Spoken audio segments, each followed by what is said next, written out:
يستأخرون ثم أرسلنا رسلنا تترى كلما جاء أمة رسولها كذبوه فأتبعنا بعضهم بعضا وجعلناهم أحاديث فبعدا لقوم لا يؤمنون ثم أرسلنا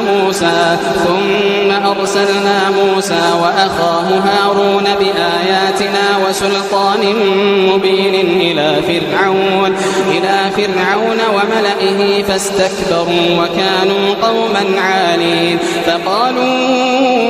أنؤمن لبشرين مثلنا وقومهما لنا عابدون فكذبوهما فكانوا من المهلكين ولقد آتينا موسى الكتاب لعلهم يهتدون وجعلنا ابن مريم وأمه آية وآويناهما